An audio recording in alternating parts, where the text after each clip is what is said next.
Hey guys, welcome back. Mochi Master here, back with another review. Tonight we're reviewing Black Phone 2. It's Halloween, so I had to bring my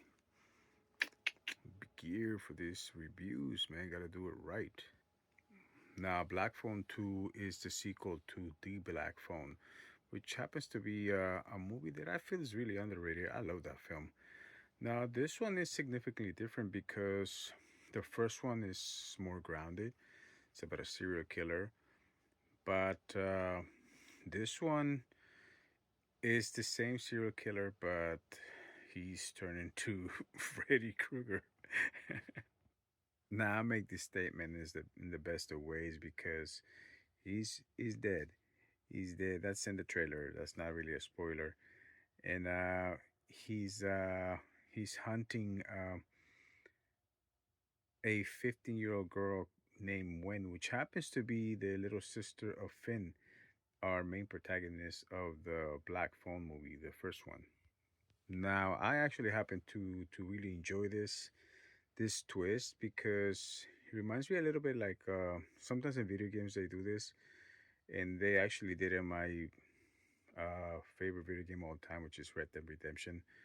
In in number two, they have a different protagonist, and it's fantastic. I think he works perfect in this one. I think it was a great choice to go that route. Now, even though this movie is not perfect, I simply love this movie. I love this movie so much. I had such a great experience at the movie theater. You checked a lot of boxes. Starting with the acting is good, the villain is good, the fact that they switch the protagonist are now our main protagonist from the first one is like a support character, co-protagonist on this one.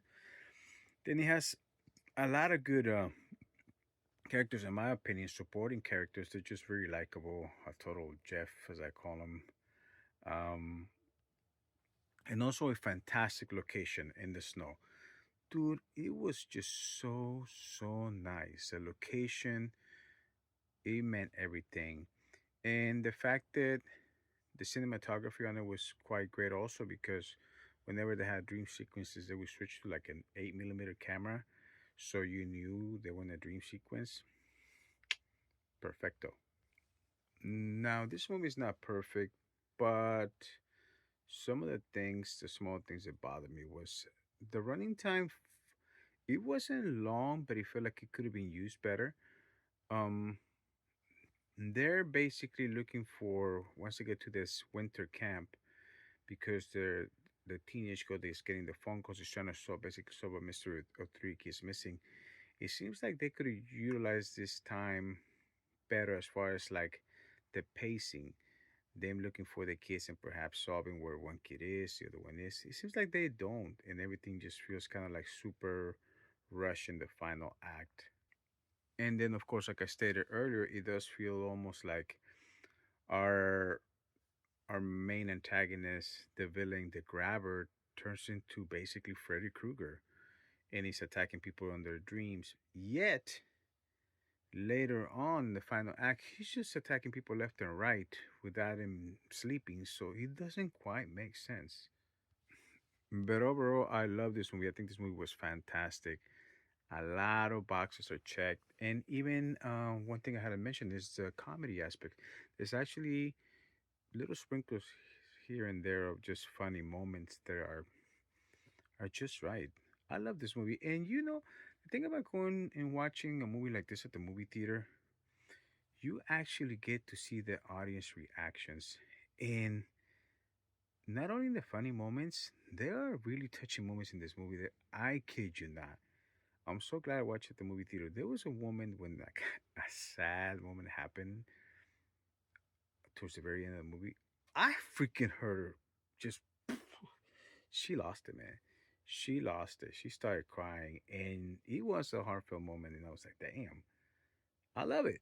I love it." That means the movie worked. The movie delivered, and I was feeling it. She was definitely feeling it, and having that audience there, it was fantastic. My final score for this movie is 4 stars. 4 stars. definitely catches at the movie theater. Fantastic movie. I loved it. I loved it. Watching in the theater. I believe some of these movie theaters got pretty cool cups also, and just much to cop. Um, but in a total side note, I saw two brand new trailers that I had not seen before. One for a book I read called The Housemaid. It starts Sweeney. Boy, bro, what casting! Dude, I'm so excited. That's dropping already. I think in December. It wasn't on my radar at all. I love the book, and I didn't even know they're making a movie. But the casting on it is fabulous. I'm looking forward to seeing that. And the other one, horror, dude.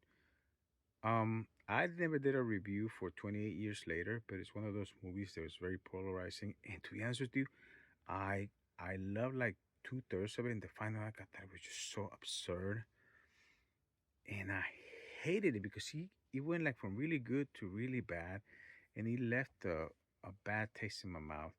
And I was like, dude, I'm done with this freaking series. This is trash. But I saw the trailer for the closing one, the third one, or was it the fourth one? It's the fourth one. Anyhow, dude, if what they show on there goes to the direction I think is going, is so gritty, so dark. Dude, I think it's gonna be fantastic. I cannot wait, and I think I'm back on the ship, jumping back on ship, and onto that series. I'm actually gonna probably check out the movie again, for the second time, and yeah, looking forward to it. I just want to share that with you guys. Anyhow, that's it for me, guys. I only have one movie left this weekend, which I think is the Keanu Reeves film when he's an angel. I'm gonna catch that tomorrow. But thank you guys for watching. Don't forget to give this video a like, subscribe, and